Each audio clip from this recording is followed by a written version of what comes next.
Greetings and welcome to another impressions video here at Words About Games, and today we're going to be looking at Islanders.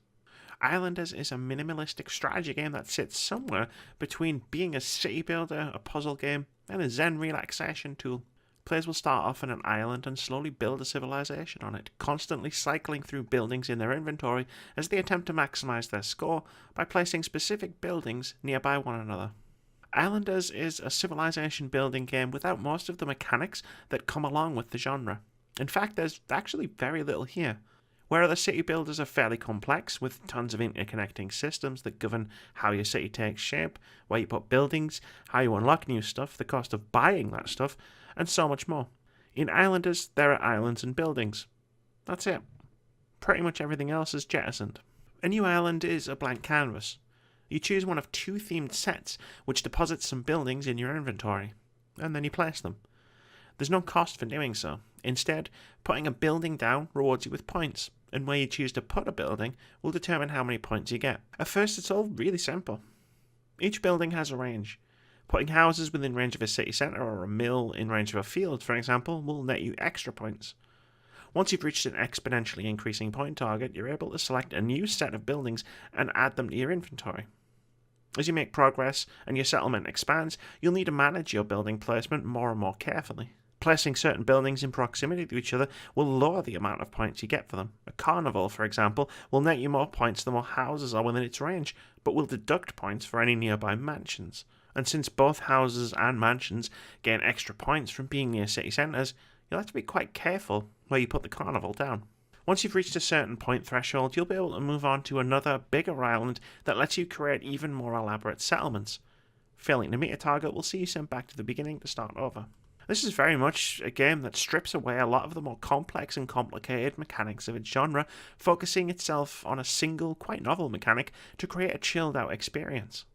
It embraces its chilled-out minimalist design and becomes something that's quite compelling. Moving on to a new island isn't something you even need to do straight away. In fact, there were plenty of times where I stuck around for as long as possible, continuously building up a settlement long after I could have moved on, just because I became attached to seeing how grand I could make a certain city. Some islands are just a lot of fun to build on. Whenever I arrived at one that gave me access to plateaus I could build across water, allowing me to keep expanding the size of my settlement as I saw fit, I knew I was in that particular city for the long haul. There's just something really satisfying about succeeding in Islanders. Slowly expanding a city with no need to worry about heavy micromanagement is compelling, and it's immensely gratifying to drop a building into its optimum position and be rewarded with a ton of points. Even starting over once you've run out of buildings isn't that big a deal. Points are carried over between islands, and once you hit game over, you're given a final total and a place on the leaderboard. The systems are there to encourage you to keep playing and keep improving, either to climb the global leaderboard or start a competition with your friends. But honestly, even if this didn't exist, I still wanted to keep going simply because of how much I was enjoying myself. Some combination of the constantly rewarding gameplay and the zen-like nature of it speaks to me. Maybe Islanders is just perfectly timed. In a month where Sekiro has landed and the discourse is all about challenge and getting good, maybe a relaxing game about putting buildings on an island is exactly what I needed right now. But there's definitely more to it than that. Islanders is a fun game in its own right.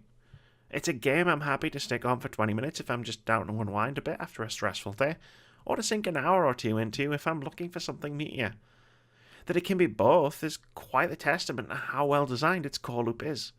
Either way, Islanders is a really cool minimalist city builder that's definitely worth checking out.